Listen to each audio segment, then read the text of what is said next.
was in a voy movie akwa and found Mega TV and platform we eso.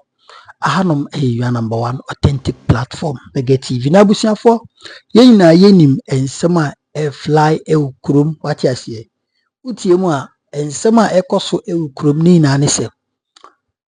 Sesei sɛdeɛ enyinam kanea ho nsɛnsɛm ayɛ no ɛno ɛna majority no atumi atena ase ɛne aban na atena ase ahyehyɛ sɛ ɛwɔ sɛ first na petrol ɛda 16 cedis per liter but ɛne nyankopɔn adom ɛne yɛwura John Mahama ɛne namamuo papa nti no ɛne adrop from 16 to 11 cedis ɛno pa yɛ makoto bi 11 cedis per liter what na make sure na say abusiafo eno omo tena se dwen hu se the energy sector kanea ho nsensem edum na so ne de keka ho no e kada ho akufado ne NPP abanja aka kutu a omo guso omo penso se ya hwe ne entua within 2 months 3 months no yenya kanea na yaso okroma enti omo akame out with energy levy.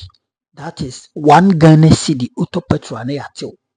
Abusiafo we enya de bia nka Ghana MPP ne afredwom akin egina apartment etoto omunsa ene eye muntaka interior minister eja ho issue on the name of say interior minister afreno spoiled child into the wadwa e parliament. Abusiafo ensem we ena Kwesi Pratt Junior any 1 NPP MP efijase kwabre north ora efe na domako ha in Ashanti region or good anima si poto wa flown down say a woman sir yeah a serious issue. The minority should get serious.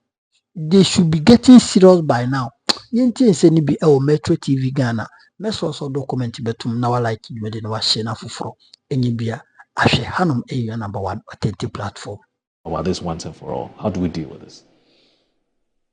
Well, I've read the story on the front page of the graphic, and I think it's important to make the point that the economic problems which bedeviled this country, or many of the countries in Africa and the third world generally, would not go away as a result of private investment. Private investment is not the answer.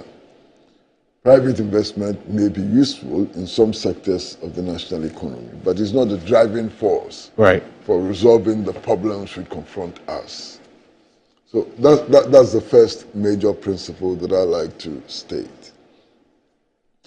The other thing which is important is that when I was reading the story, I was looking out for measures which have been taken in place, which have been put in place in order to ensure that those who live on the land, no matter how you call them, that those who live on the land, no matter what you call them, whether you call them squatters or not, their interest is also adequately catered for. Right. Now, it is obvious that before the acquisition of this land, there were people on the land. Right. And you just don't move people. And I'm sure that there are thousands of people on the land. Right. Simply because there's an investor. You ought to be thinking about the welfare of the people on the land. Right. And all that we are being told is that they were offered some land by the Tema Development Corporation and also the District Assembly. Land? Just land. Just land. What does that mean? These are people who have been living on this land for God knows how long. Who have their businesses there, whose social life is there, and so on. You know, I think that it is not sensitive or sensible to just drive them out. I mean, there are those who suggest that when investors want land, so-called squatters must be bulldozed out and kicked out and so on. I completely disagree. Completely disagree with that. And then also I look into our recent history. And there are many cases, so many cases of people coming into our country, claiming to be huge investors, acquiring huge tracts of land, and nothing happens. So many of them. You understand? They like the optics. They like to take the photographs, to be on television and so on, to make huge claims and so on, and nothing happens. I mean, not too long ago, there was this city which was to be built somewhere near Kaswa. Hope City. Some city. Yeah. They actually dragged the sitting president to the place. Sword was cut. Squatters were removed as well. What happened to that project? So I think we should get serious and stop these things, you know. I mean, I've read the graphic story. Yeah. The claims, some of them appear to be impressive. We are being told that we are going to leverage Chinese technology and expertise in creating a hub for the production of construction materials and so on. There's going to be a shopping mall and something that allows people to trade and so on. Sounds impressive. But beyond that, we should be looking for the real issues and dealing with the real issues rather than just calling for the bulldozing of so-called squatters. And in any case, squatters is a legal definition. It's not a moral definition. It is not even a social definition. It's a legal definition. If we come to land ownership in Ghana and elsewhere in the world, how do people come to own land? Think about it. Think about the moral dimensions of land ownership. Right. And think about think about land ownership from the utility point of view. And if you think about land ownership from the moral, you know, perspective, from the utility perspective and so on, you may find that there's a lot wrong with our land tenure system. Right. And that the whole land tenure system needs to be radically changed. That is where the problem is. The problem is not squatters. The problem is what kind of land tenure system we are operating in our country, and whether that land tenure system inures to the benefit of all of us as Ghanaian people. That's all. Oh, good morning. It's good to see you, and it's always a pleasure joining us. Yes, good to see you too, my brother. Yeah, I know the rains. I know it's Yes. not easy, you know, and a lot of people will struggle to get to the offices this morning because of traffic. Oh, it's just unbelievable, you know. But just before you join us, I mean, I'm sure you heard Uncle Kwesi when he was giving his thoughts on a matter which I said it's been one of the biggest nightmares for a lot of private investors. You know, you come, you go, you borrow money, you want to come and set up a business. Some people are there, they say, you know, they've been there for God knows how long. Some of them will tell you that it's a generational thing. And yet the person who is setting up the business has actually paid for the land. You know, however the person paid is another conversation we can have. But it says I've acquired the land, so you're supposed to move away for me to set up a business. And we've seen in some cases where this business owners would litigate with the squatters for a very long time, you know, and then they would decide to just take their investments back to wherever they got it from. And again, we're here. We say we're looking for people to come and set up businesses and create jobs and make the economy better, pay taxes and so on. So how do we navigate our way around this issue? And as much as we also want to protect the lives of the dignity of these people who are there. Good morning, and good to see you again, Uncle Kwesi. Anyway, that's Honorable Collins, or let's say Collins Adomako Mensah. He's an honorable member of parliament for the Efija North constituency, also a ranking member of the Efija Kwabre North. But I'm not surprised it used to be Yes.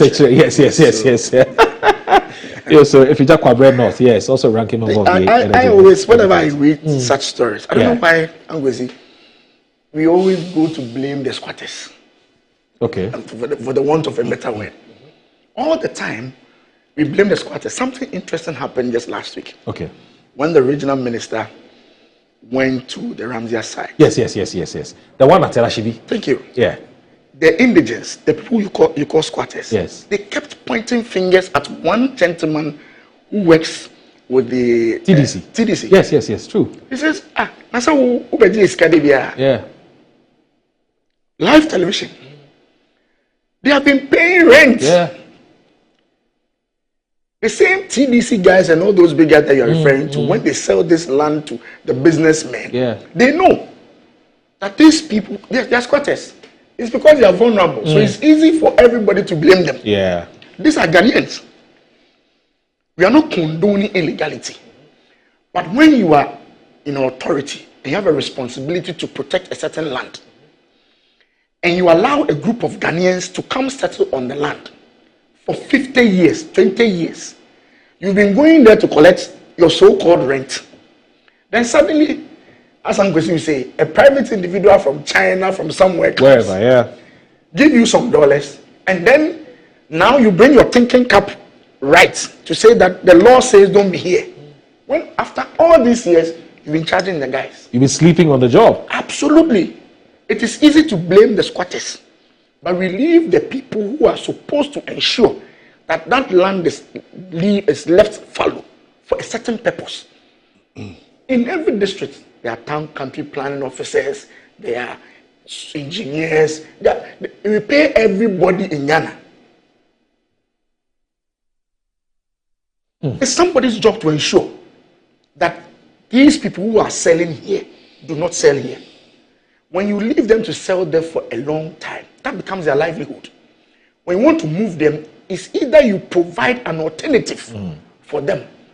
Otherwise, if you come and say, oh, you are scatters, leave, I'm sacking you, you're creating problem for everybody. Right. And it becomes even more annoying when the person coming to stay on the land is a foreigner. Yeah. It becomes even more annoying. Yeah.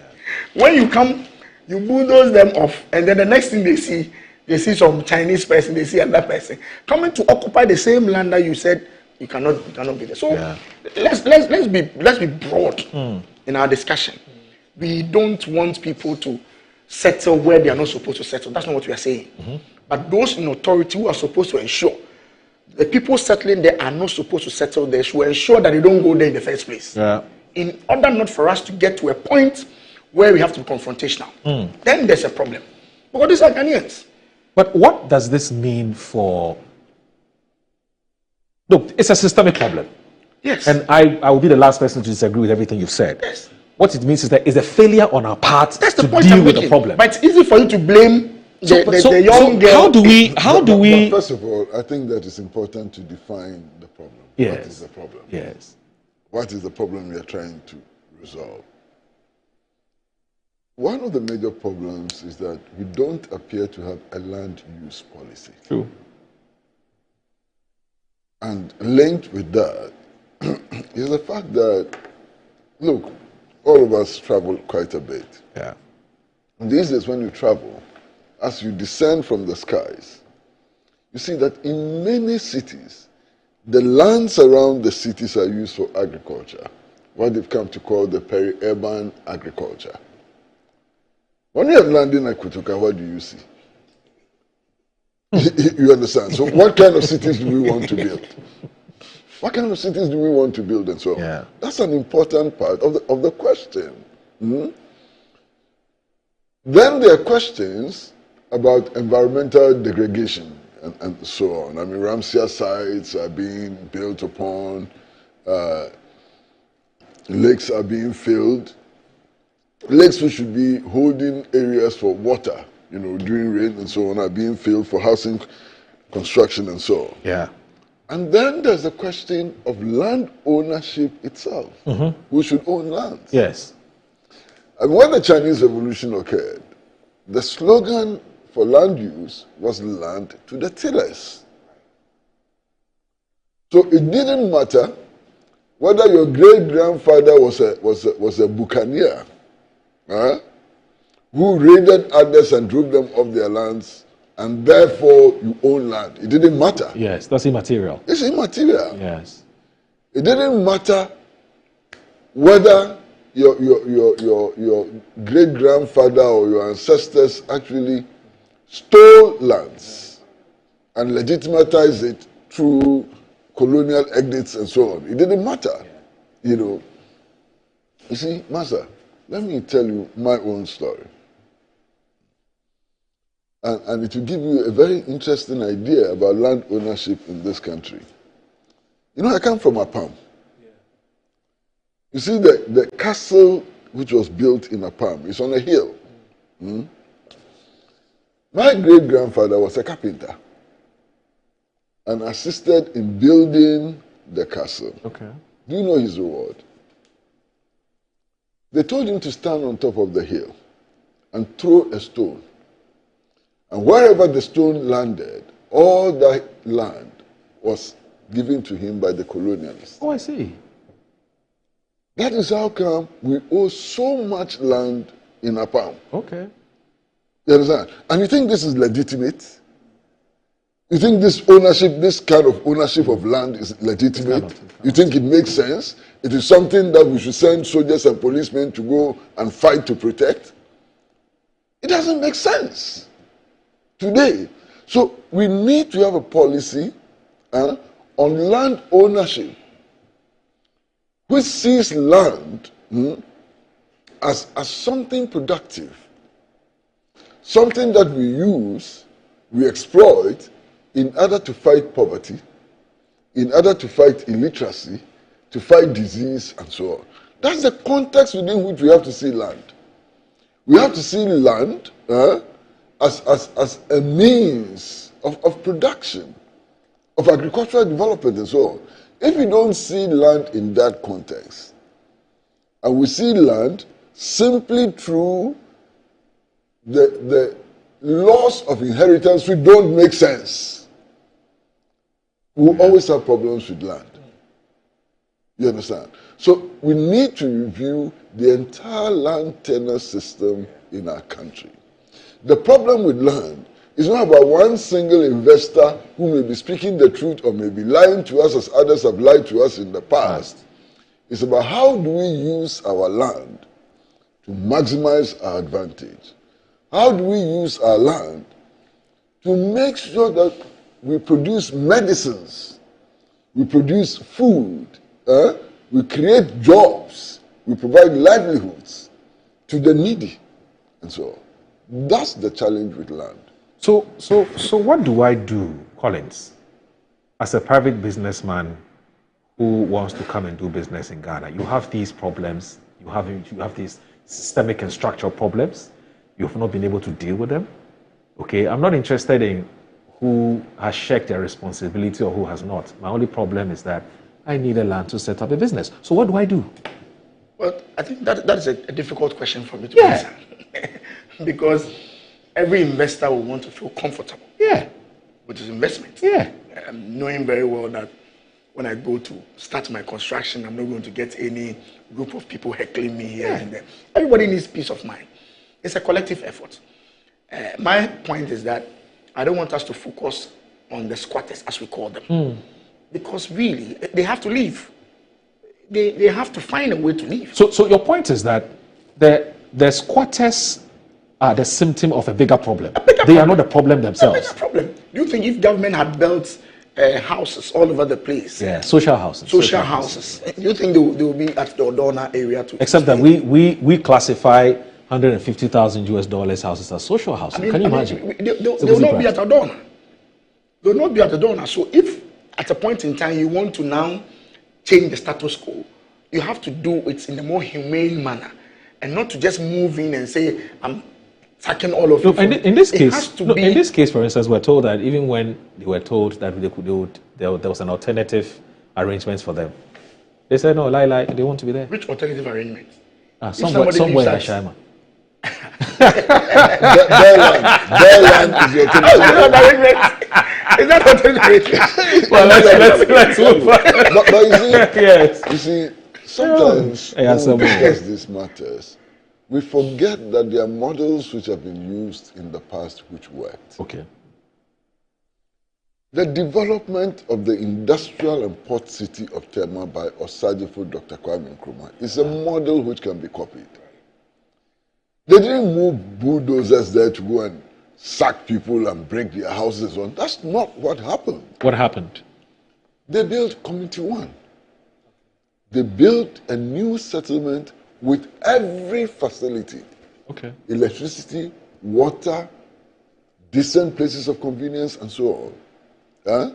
And the people themselves were happy to move to this new settlement, especially as the project in Tema, the building of the port, and the industries provided them with a means of livelihood. Oh. So it was an integrated approach. The Nkrumah model is there. It's not something we haven't done before. We've done it before. Yeah, even the template is there. Exactly. And I watched the Apiati. The Apiati. Yes, the Apiati, yes. I've seen The reconstruction. The reconstruction. The people are happy to move back. Yeah. Because as we're saying, the structures are there, the way they've built it, even better than. You would love to move there. Nobody is going to force you. You understand? If the model is good and sensible, people will move there. Yeah.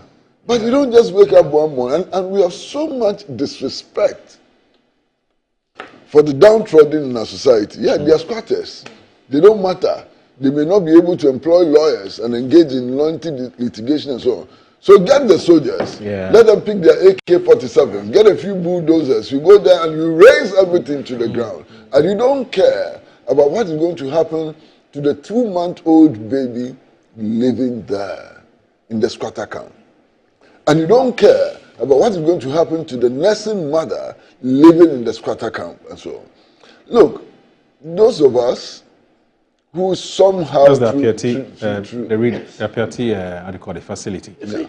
Yeah. But those of us who somehow, through the benevolence of the cocoa farmer and taxpayer and so on, have managed to acquire a little education, and what sometimes we mistakenly refer to as sophistication and so on, we should show a lot more respect to our population and stop behaving the way we behave. Okay. Squatters, drive them out and so on. Oh, an investor is coming. Yeah. And it gets worse when they say the investor is foreign. Then we will kill for the investor. Yeah. You understand? We should stop that and focus attention on building a more viable and prosperous country. Anyway, so we're now getting into our main, what I call the big stories that are making the rounds, or the bigger stories, let me put it that way. So I'll go to, I'm looking at Daily Guide, and there's a story about government introducing new petroleum tax. It's on page 3 of today's paper, and we're told by by Ernest Kofi Edu from Parliament House, who says the government has introduced a new petroleum levy aimed at resolving the country's mounting energy sector debt and avoiding what Finance Minister Dr. Kassel Atoforsen describes as an imminent collapse of the power sector. Now, presenting the Energy Sector Levy Amendment Bill in Parliament yesterday, Dr. Forsen said the new measure would raise additional revenue to pay off legacy energy sector debts and fund critical fuel procurement for thermal power generation. The object of this bill is to raise additional revenue to support the payment of energy sector shortfalls, reduce legacy debt and stabilize power supply. The minister told the House and added, the power sector is the biggest economic and fiscal risk we face presently. It could lead to a major crisis if we fail to confront it head on.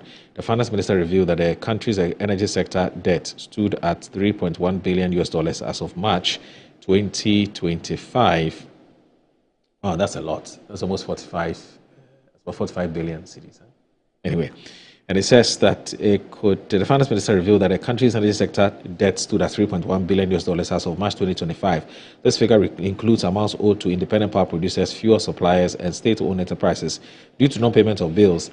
Key financial guarantees, including $512 million World Bank IDA guarantee and a $120 million GMPC guarantee, were fully drawn down in 2024. To restore these guarantees alone, the government requires an additional $632 million, he said, noting that at least $3.7 billion will be needed to clean up the sector's overall debt. Ghana's growing reliance on thermal power has led to increasing fuel costs not covered under current electricity tariffs, including liquid fuel costs in the tariff structure, would lead to a 50% rise in electricity prices. According to the Public Utilities Regulatory Commission, a move the minister said would harm households and businesses. In 2025, we'll need $1.2 billion to procure fuels for thermal plants alone. Dr. Forsen stated the fiscal space cannot absorb these. To address the funding gap, the bill proposes 1 cedi levy on every liter of petrol, diesel, and related products. The minister assured the House that this would not result in an increase in fuel prices due to the strong performance of the Ghana cedi. Now, simulations show there will be no increase in the export price of petrol and diesel in the current pricing window if this levy is imposed. And we saw the minority's reaction to the introduction of this tax. They walked out. It was actually a walkout, but the majority went ahead and passed it. Kwesi, what are your thoughts? Necessary but painful, or unnecessary? Well, I don't even see the pain. Okay. So this is what happened in Parliament yesterday. I don't see the pain. They vacated their seats. And my brother, I think the minority should start getting serious. You know, it's taking too long for the minority to start getting serious. In spite of the imposition of this tax, petroleum prices are much, much cheaper than they were 4 months ago. Is that not the truth? That's a fact. In spite of the imposition of this levy, petroleum prices are climbing down. So this minority show, and luckily one of them is here with us, he perhaps will explain to us what all this is about. You understand? Right. The point of the consumer is that we cannot deal with escalating fuel prices. It leads to increasing in food costs, it leads to increases in transportation costs and so on. But just last week, public transportation costs came down by 15%. So what is the protest about? I don't understand. You know, Collins, my good brother Collins may explain. And I know that he's quite eloquent. So I'm waiting for him to explain this their show in Parliament. What it actually means. Because as far as I'm concerned, it's just an empty, useless show which doesn't bring anything. Okay? Now, in addition to what I've just said, we have a huge problem with the power sector. In fact, the entire energy sector is riddled with debt, estimated in the billions of dollars. 3.1 billion US dollars. As the regional How do you pay that debt? They should show us how to pay that debt. You understand? And we are in this situation also partly because before the first Mahama administration left office, it instituted measures which would have enabled us to retire the energy sector debt. They came and used it as a guarantee for loans. You mean ESLA? ESLA. They came and used it as a guarantee for loans. So now, that measure which was instituted to enable us to deal with the energy sector debt has been wasted, completely wasted. Now we are all experiencing doomsor, and it's interesting, when the NPP is in power, when you experience doomsor, they say, no, it's not doomsor, it's doomsay. The NDC has also come to power. When you talk about doomsor, they say, no, it's not doomsor and so on. Master, doomsor is just simply experiencing power outages. That's doomsor. And we are experiencing power outages. Erratic, sometimes very erratic. You understand? So the point I'm making is that we have a problem with the energy sector, especially with the power sector, which would affect industrial output, which would affect everything in our country, which would affect production. We need to find ways of plugging the holes, of paying the debt. And if you can find ways of doing that without increasing the hardship on our people, what can be better than that? Right. Maybe I'm wrong. And I'm willing to listen to my brother here to explain why this measure is so bad, so very bad that they had to walk out of Parliament. He perhaps would explain. You know. Right. You walked out yesterday, Collins. You must have very compelling reason why you walked out. What are your reasons why you walked out? Why didn't you want to be a part of this? First of all, I started a debate on the floor yesterday. Okay. And I made the point very, very strongly that as a minority, we are against any attempt to increase taxes on the ordinary Ghanaian. Uncle Kwesi's long-standing position on taxes has been that he is not, he's always with the ordinary Ghanaian. Today, he seems to be okay with this current increment, and that's my surprise. My brother, you see a shift let me give you a piece of advice. Especially when I'm sitting here with you. Yes. Please learn that you cannot speak for me. I speak for myself. All right, okay, I hear you. And your deduction that what I've said is not in the interest of ordinary people and so on. It's very problematic. All right, Kwesi. What ordinary people really want is that they don't want to see transport fares go up. They don't want to see prices of food go up. They don't want to see the cost of educating their children go up and so on. And that's what I've always stood for. General cost of living. General cost of living. And I'm saying that in this particular case, in spite of the introduction of this tax, petroleum prices are going down. Are you disputing that? In spite of this tax, generally prices are going down. So what is your point? This tax has not been implemented yet. When they start the implementation, we will know whether petroleum prices will be where they are or they'll go up. Yes. And listen, this energy sector levy, just in March, just this March, Atuforsen came with a bill. This is an amendment too. He came with a bill. And let me read the memorandum to the bill. March. Currently, the Energy Sector Levies Act 2015, Act 899, does not make provision for the use of the proceeds of the levies to service the debts taken over by government. For this reason, government has decided to restructure and consolidate the Energy Debt Recovery Levy, the Energy Sector Recovery Levy, this is the Delta Fund, the Price Stabilization and Recovery Levy, and the Sanitation and Pollution Levy into a single levy to be known as the Energy Sector Shortfall and Debt Repayment Levy. Now, there's the catch. This consolidation will, however, not increase the amount charged on each of the petroleum products. This was in March. This was in March. He says the levies, it will not change, it will not increase. This was in March. We in the minority, we expected this. When he came to Parliament to take away some of the revenue lines and created the impression that he's with the Ghanaian people, he has taken out e-levy, he's taking out betting tax. We knew we were going to get here because he has to find a way of closing that gap. That is where we are. Listen, last year, 2024, the e-levy that we talk about, it's raked in 2.1 billion. E-levy. What this means practically is that the amount of money it took away from the Ghanaian people was 2.1 billion. This new act that he's brought, yesterday he gave us a fiscal impact analysis.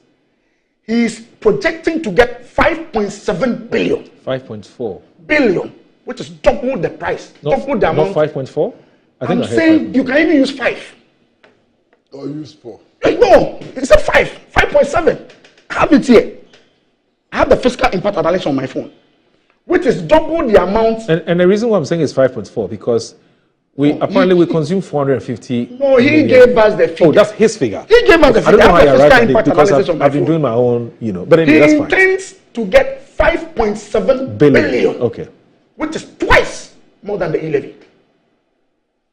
So what's the problem? So the amount taken out from the Ghanaian people is doubled. It has doubled. His argument, the whole argument is that exchange rate has stabilized. It has come down. So the gains that he's making, he thinks we should share the burden. That's basically what he's saying. All the explanation that he gave on the floor. We were selling at 16 cities. Now it's 13 cities. There's a 3 cities rainfall. So that 3 cities that is coming to you as an ordinary Ghanaian, give you 1 city. That is basically that's what he's saying. That is it. Listen, I have the bill here, the old bill. Petrol. This is per liter. And people should listen. It's per liter. 1 gallon is 4.5 liters. So when you buy 1 gallon, you are paying 4 cedis, 50 pesos. Yes. Per gallon. 4 cedis, 50 pesos per gallon. When a VIP bus buys 30 gallons, you can imagine how much you pay. This is an increase. No amount of explanation by Atuforsen on the floor. Yesterday we met them. I told Atu, all this explanation you are giving, the bottom line is that you want to increase fuel. That's what you want to do. The only respite he has is that the components, there are a lot of components that leads to the pump price. One of them is having a very positive, favorable outlook, which is exchange rate. True. That's all. And the rainfall he's making from there, he thinks he should just put it into another new tax. That's what he's doing. That is exactly what the position is making. But what do you find wrong with that?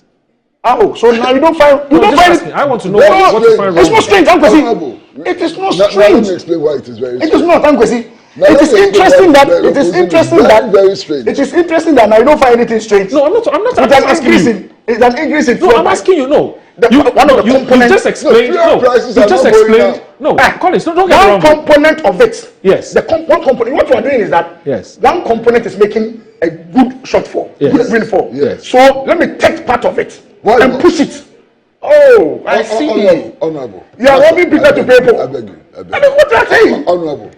That is exactly what that person is doing. When your government was leaving office, what was the price of petrol? Kwesi. Today, what is the price of petrol? Has it increased? It has gone down because of an exchange rate stabilization. And shouldn't we benefit from the exchange rate stabilization in order to address other sectors of the national economy? Let me also tell you. What are you talking about? No, Kwesi. But that is how the economy is run. That is not it. Last month you increased electricity by 14.5%. Me? I'm talking government. I'm talking about the government. No problem, government. But I'm coming. Honorable. When you were leaving office, it's not about me. No, your government. When your government was leaving office. I'm talking about what is about now.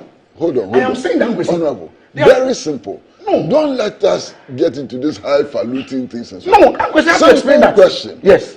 When your government was leaving office, what was the price of petrol? What is the price of petrol today? It has gone down. How can you have the moral authority to be complaining that the price of petroleum products are going up? Kwesi, I have every right. No, I have every right to discuss what they brought to Parliament. I have every right to do so. They have increased electricity by 14.57%. They have increased water by 4.02%. They are increasing a litre of fuel by 1 cedi. Is that why you walked out yesterday? Oh, Kwesi, as we walked out as part of the parliamentary process. No. We walked out because I want to understand we walked out because we don't want to be part of this. That's the basic principle. Okay. We don't want to be part of it. We don't want to be part of no amount of explanation. Listen, last year. No, we haven't answered my question. I've answered your question. No, my question is when you were leaving office. But I've also told you that the price was higher than what we have now, and it is lower now because we have some exchange rate stability. That's fine. But the government is saying that the exchange rate that you are getting, that let's do a practical example. Dollar was 16 cedis. Now it's 13 cedis. It went to 17. 17 cedis. Let's do whatever. 17 cedis. And now it's 12 cedis or 13 cedis. You are making a profit of 4 cedis. That 4 cedis that you have as extra income, disposable income, you are being told that 14.57% of that is going to be used to pay electricity. You are being told that 4.02% of that is going to be used to pay electricity, water.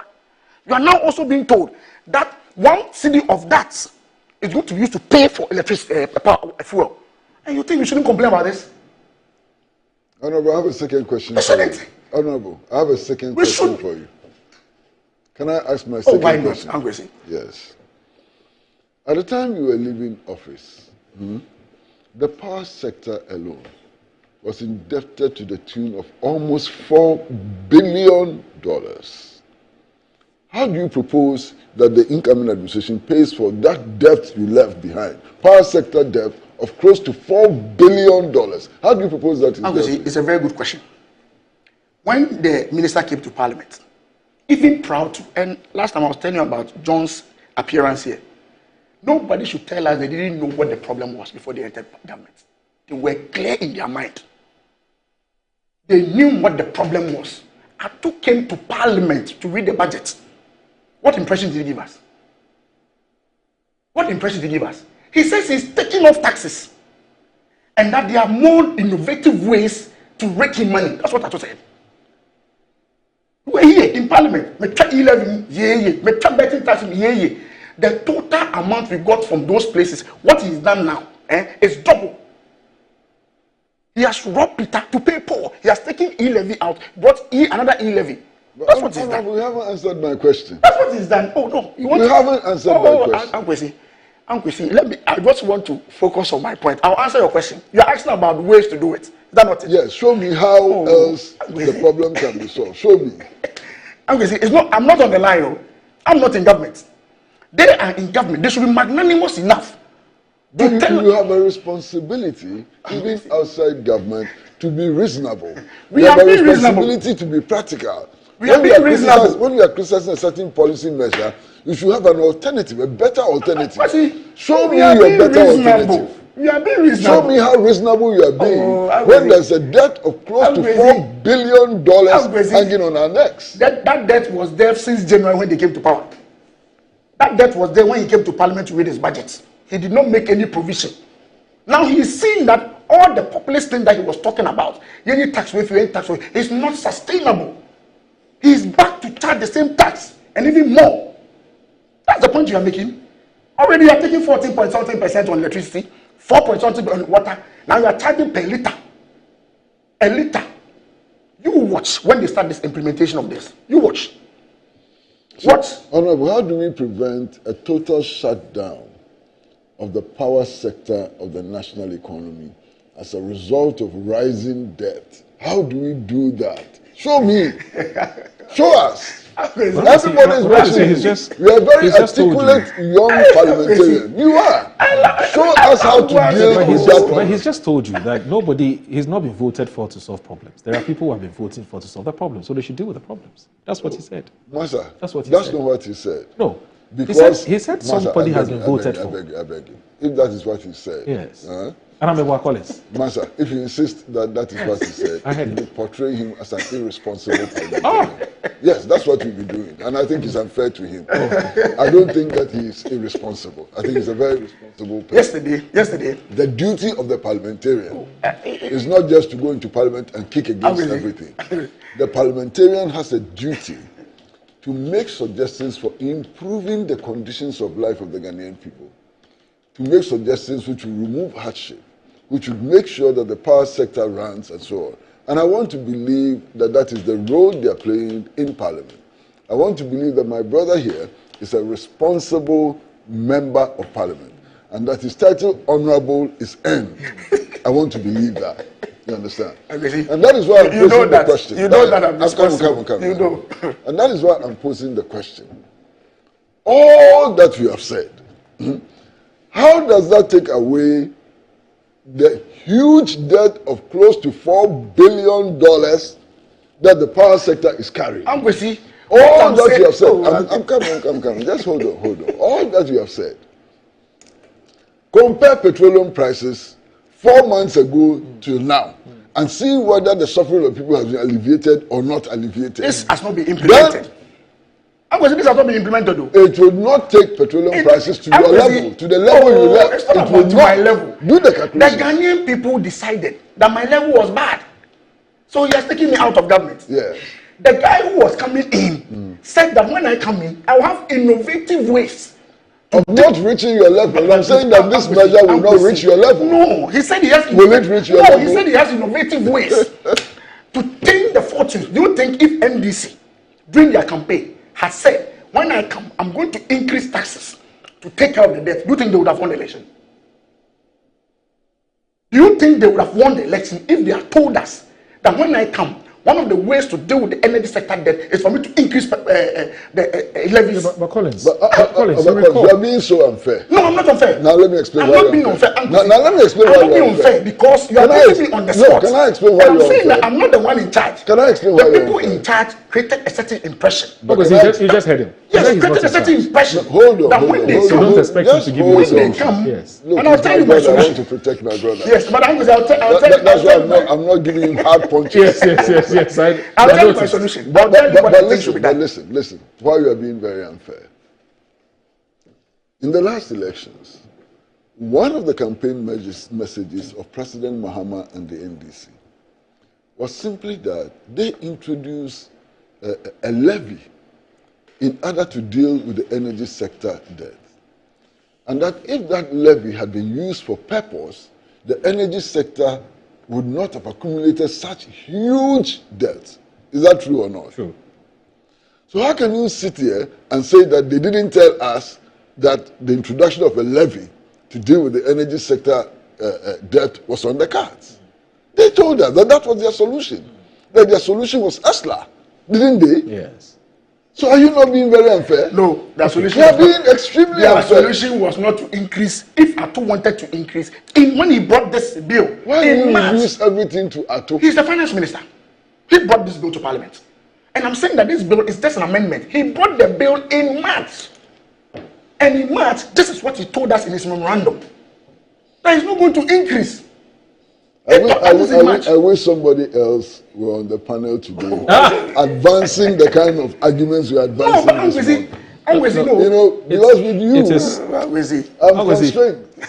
I'm being very honest with you. I'm so constrained. This is what he told us. We'll take a breather. But what I do know is that, John Jinapor for a very long time, even when he was in opposition, when in government, has said it time and again that we have a huge energy sector debt to deal with. Yes.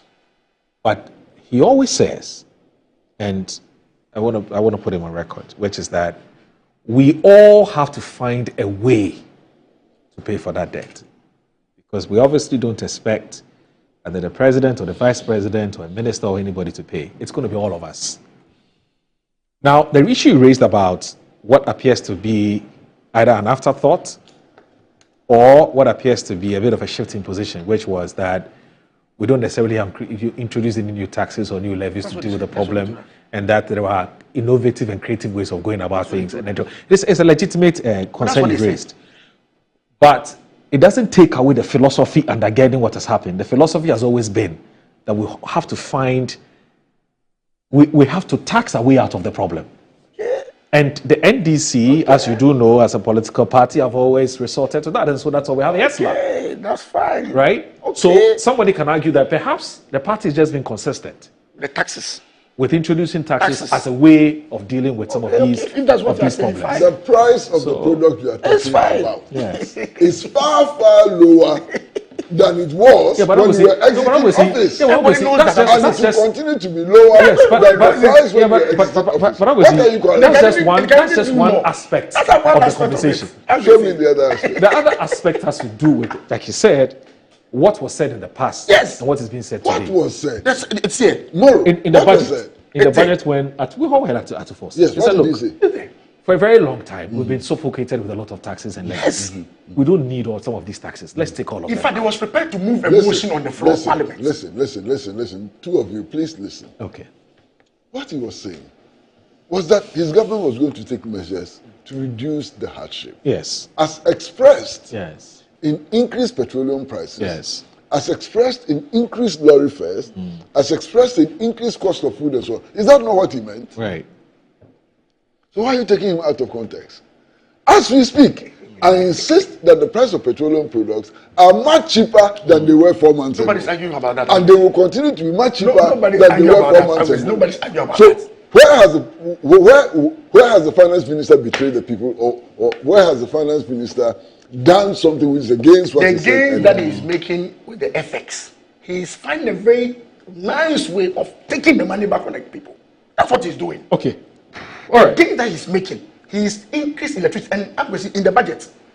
In the budget, this quarterly adjustment, bro. Even in the budget, senior, bro. Even the senior girl, bro.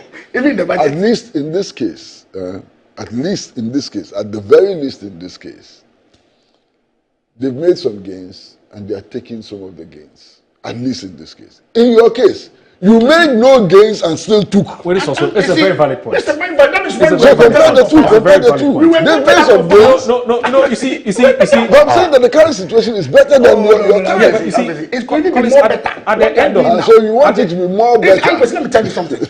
Now, he says he wants it to be more better. It is not enough to be better. It has to be more better. He was the best. Kwesi, don't take it out of context. No, but that's what he just said. He wants it to be more better. Kwesi, you've made gains. You've made gains. I will not. No. You've made gains in FX. Everybody acknowledges that. I will not. But you are charging. If that is your objective, that is not my objective. That you are more better instead of better. Kwesi, between this morning, you've not allowed me to speak now. He's never disagreed that the situation has improved. Nobody has Oh, so he agrees that the situation has improved. When you said that the petrol But he wants it to improve more. I go to the pump myself. I don't have an argument. I go to the pump myself. I go to the pump to buy. Yes. But I'm saying that what he's doing is taking us back to the status quo. No, but that cannot be the status quo. Oh, please. All the gains you are getting, listen, you when you go to the pump. Yes. Let's say it was 15 cities. Yes. Now it's 12 cities. Yes. So there's a 3 cities. Yes. So you're happy. Yes. That 3 cedis that is a gain to you, that now is disposable income to you. Yes. Electricity has increased by 14.5%. Yes. That's the point I'm making. Yeah, but take your time. So Kwesi can ask and say that, Collins, when you were leaving, fuel at the pump was this price. It has come down. That's true. When I was leaving, electricity was at a certain price. Now it has gone up. Okay. That's the point I'm making. Collins, are you when aware? I was leaving, I'm coming. When I was leaving, water was at a certain price. Yes. It has gone up. Yes.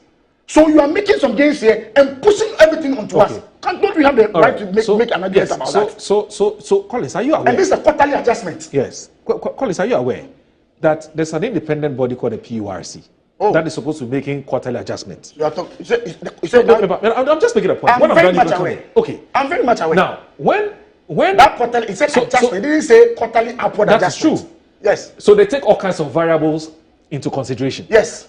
And we all know what the variables are. Yes. Okay. So the point I'm trying to make is that are you aware that regardless of whether the dollar, there's a stability in the CD or not, in the appreciation of the CD or not, these quarterly adjustments we're talking about would have still happened, regardless. And they happened under your government. So you can imagine a situation where we're not even enjoying proceeds or we're not enjoying from the stability of the CD. In addition to these adjustments which had to be made, regardless of which party won power anyway. Regardless of which party had won power, the natural expectation is that these quarterly adjustments, which are legal, right? You can't really do anything about it. In fact, if they don't, somebody can take PURC on. So the point I'm trying to make is that the point I'm trying to make is that regardless of how you see it, I'll answer you. Regardless of how you see it, the fact that there have been some quarterly adjustments and now we're raking in some proceeds or we're making some gains as a result of the stability of the CD, and today we want to tap into those gains in order to solve a problem. Excuse me, when PURC... No matter how you look at it, we still have made some progress. No, you are not being fair. Okay. When PURC increased the 14.something%, what was the argument of government?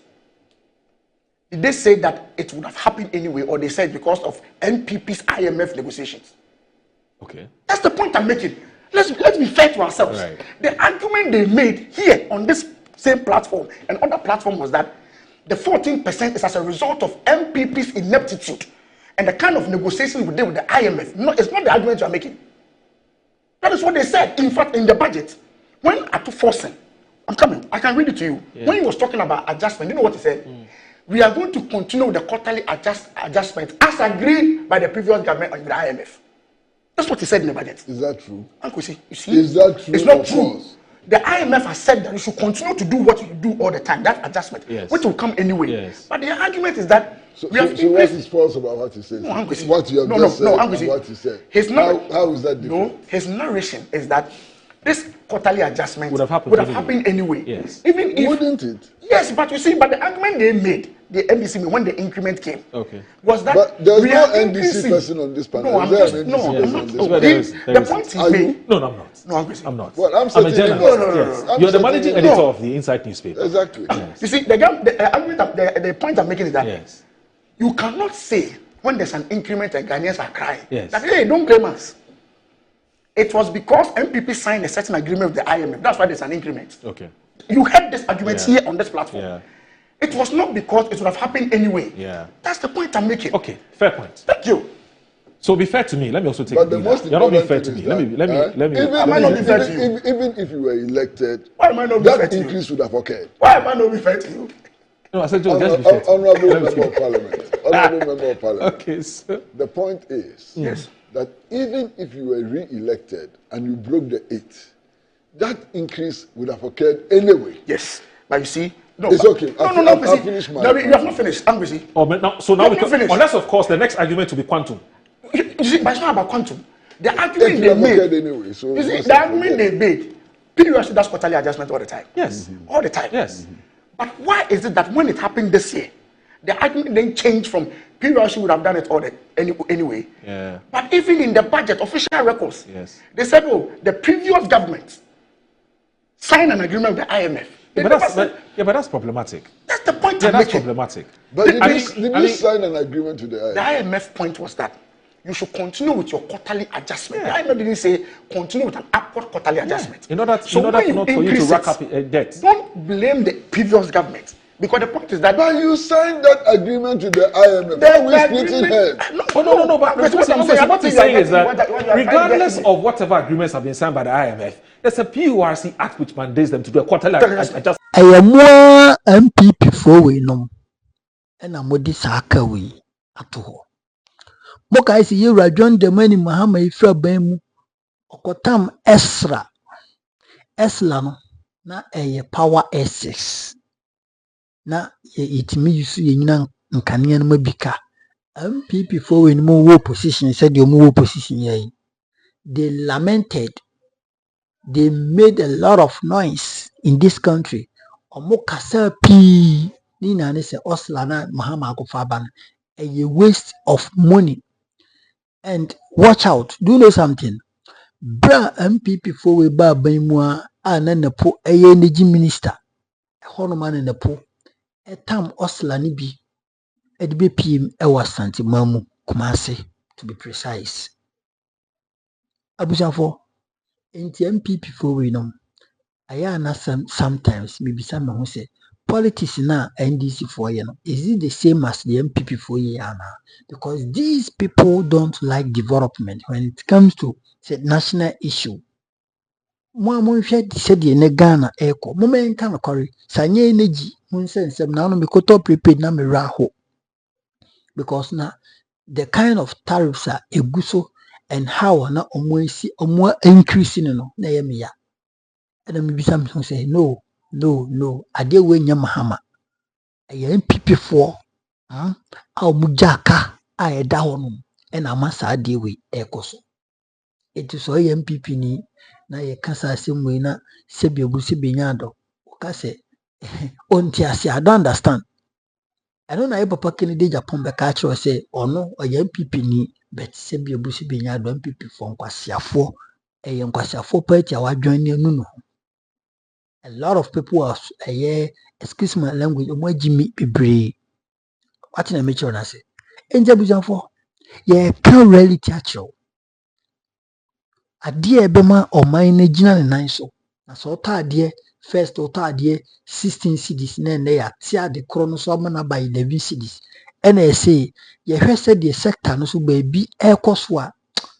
And in some air bray into ye to one Ghana city. Na yem fan kan baby a honum swatting so. Na si ye wia na edibia kuka baby a honum e kosro no so. What is the problem with this? Af nyo marking ejina parliament opeso ni muntaka disis na ubetimi asawase muntaka ubetimi ne ejina. Muntaka ubetimi ne ejina. Do na mo ye minority kra no. Muntimi I ne mo mabeji micro mini few little minority ajaboso. How can you floor a muntaka? Afanyo, how can you floor muntaka? Afanyo marking, how can you floor muntaka? What in a mutual I say?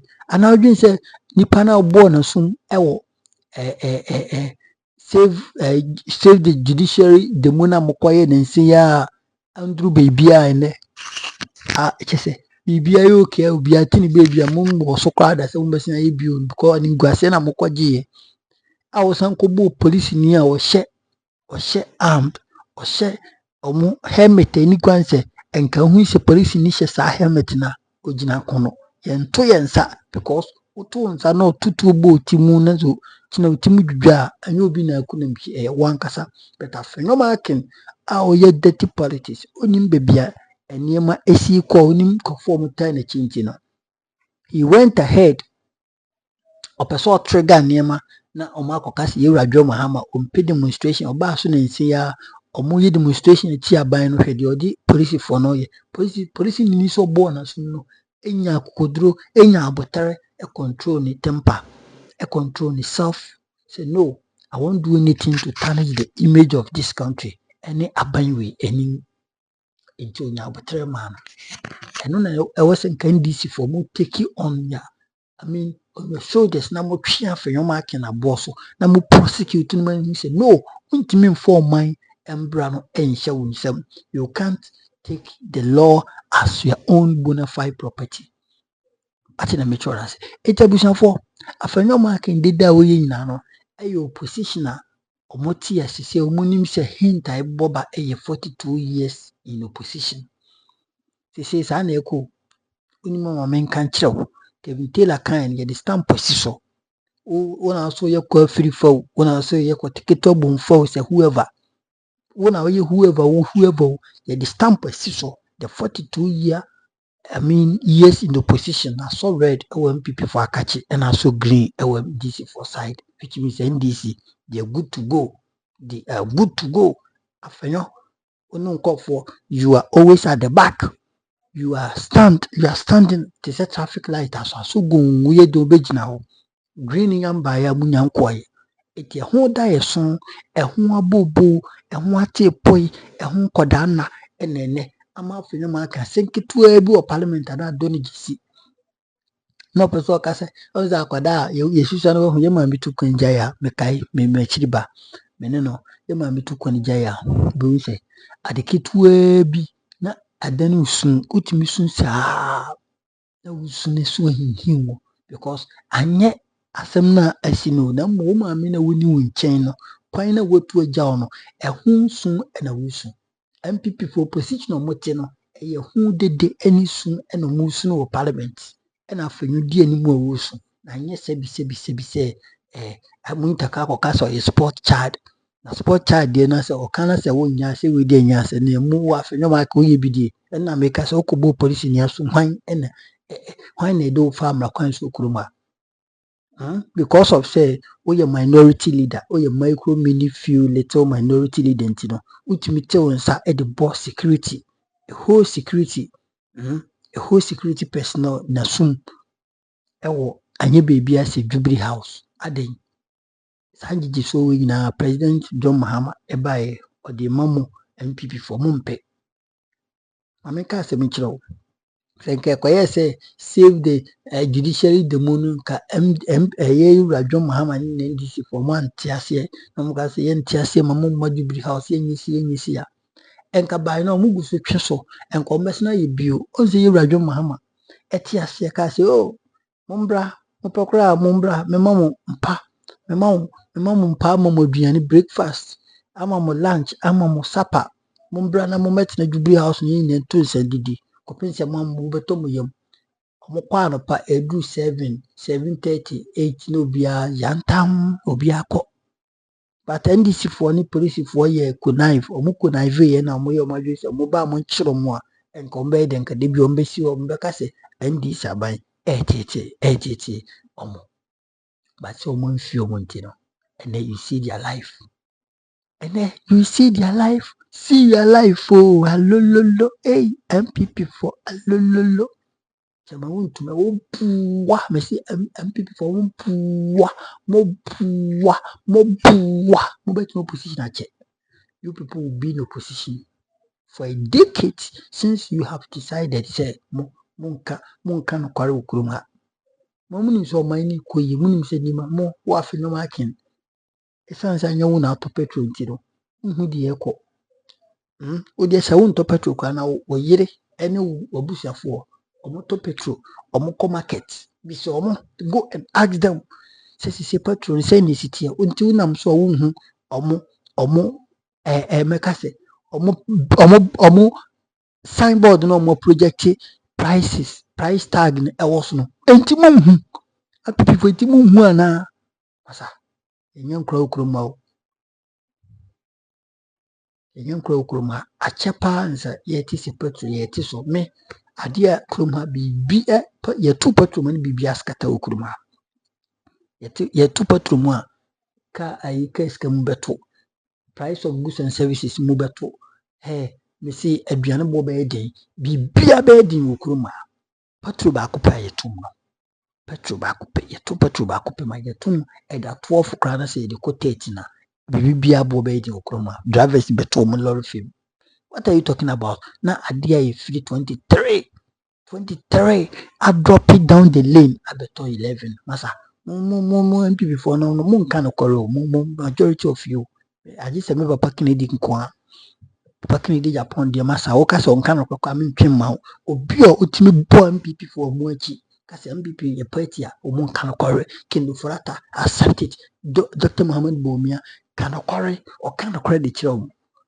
Akufo aduna kasa o twini ni. Kofo kro twini ni ntemre bi kan story o ha. Se kofo ba bia na kofo ye president. Kofo ba koye ade bi ma Kennedy Japan ekokan he papa. Me wi akire kofo ampe Kennedy asem da. Sa asem we Kennedy ankasa no kan he. Ono aro bi na no kan he.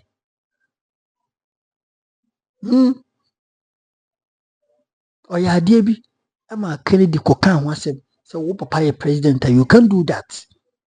We are in a democratic era. We are in a democratic dispensation. We are in a democratic jurisdiction. Eti bibi on ma wontimi nye Kennedy Japan. Ade ba kwa mebe papa no oha no eni se the utterances no sometimes I no go beyond. But nipa bia wona nso. Like apart from that no papa no kan kware osebere kan kware de ekoso. O kan kware de ekoso. Enti ono ani party and o kan kware se ya NDC for bibi na o kan me ma bunfu because no ani party wo mo kan kware. Then before the opposition no aso red. Edo makachi and NDC for so green, they are good to go. Asem yo da for some subscribe button so na yedin mami thumbs up, like it, share na foforo ni bi hwe comment too. Mfa for adwenchire tum na yenkinkan emfa emaw. Yankopon koso anhira hanom. Your number one authentic platform. Negative mami cheba for yankopon hira mami ro ye bi yankopon yo kese. Oba de ni adoma ye besan ehia bio hanom your number one authentic platform. Negative Migusua Esebum with the best of news. I been see that. Me ena me di news no to ha. You news na ma tenase na ma chechi ne mamu na ma fire. Only platform ewo YouTube ha yes eno. Yankwa na yes news de be mu ati full. What I say full discussion me wi an me de ono to na me ankasa masena tenase na ma maw gist na ma maw niema ekoso. Ewo Ghana yem politics na ma be see news bi ba be break over the wiki enko na bi news bi be koso dey dey to kroma ye beti wasem yankopon hira bye bye.